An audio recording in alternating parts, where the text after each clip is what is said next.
While it was Yugoslavia, I was a typical kind of a middle-class child in a society that didn't believe in class differences, but I believe there were. And then when it started becoming Serbia, I was in the United States. I was a foreign exchange student in the United States. I became well aware about Serbia actually from watching Yugoslavia fall apart into pieces. I was 17 and 18 in Northville, Minnesota, being a foreign exchange student, finishing the high school there and planning to come back to Yugoslavia, but there was no Yugoslavia to come back to. It started becoming Serbia. When I came back from the States, in the middle of the Civil War, Belgrade was not that affected yet, and it was beautiful to be back after my American experience. But at the same time, it was a sad comeback because I came back to a culture that was falling apart in front of my eyes. I did not enjoy my life in Serbia the way Serbia was at that time under Slobodan Milosevic. I did not enjoy being overwhelmed by the news that had to do with the war in Bosnia. I did not like being the generation 1974, which was the prime draft generation for the war in Bosnia in around 95. So I had to avoid. I did not want that to happen to me for obvious reasons. I did not want to fight. One of the most intense experiences I had was trying to avoid that. And a lot of my friends did the same thing. Almost everybody I knew was similarly minded. And again, it's a certain circle of people. We were all students,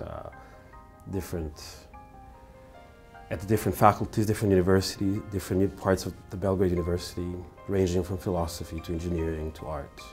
But all my friends wanted to avoid the draft. So the way I avoided it was that because I do have an asthma that gets sometimes going, but most of the time I'm fine. I had to do the testing, and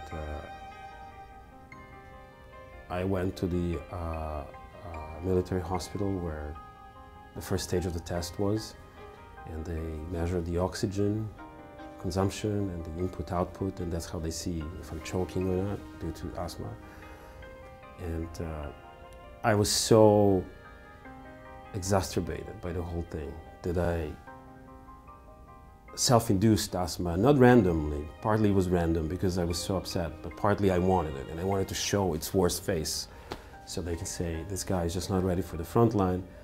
We'll give him, he'll work in the depot, he'll work somewhere else, and won't be drafted immediately, because what was happening is that a lot of guys who were around 20 at that time were being drafted and given 2-week preparation period of how to shoot from a machine gun and just being dropped down there and let fight for their life. It's just numbers for them. It was under the names of certain patriotic ideals. I wanted to leave immediately. I wanted to leave in '94, I think. But I didn't see a clear way out. The United States was a land of opportunity. It was open. But I couldn't go there so easily, as I could go to Canada. The process was longer, harder. But there was this system called U.S. Diversity Lottery Program where you sign up, and each country is treated differently when it comes to U.S. Diversity Lottery Program. So Serbians were, at that time in the 90s, welcomed by this entity called Lottery Program. A lot of my friends played it and won in the first or second time.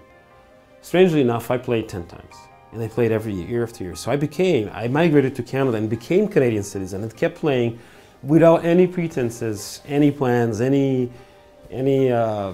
not even hopes. One day it came, right after I became Canadian citizen and right after I was accepted to the Pratt University in Brooklyn for the Masters in Fine Arts program. So that was a clear call. Entering the late stage of New York, that modern peak was achieved, and now it's the post period. And it's not even postmodernism. It's just a post golden age. And that's also great.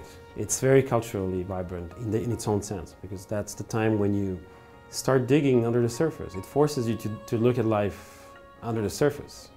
And I wouldn't be making work that I make now if it wasn't that. I wouldn't have become a middle school teacher, which has just happened to me this year. I was offered this job if the environment is not the way it is. Because that environment forced me to look from multiple perspectives, having my own children too in that environment.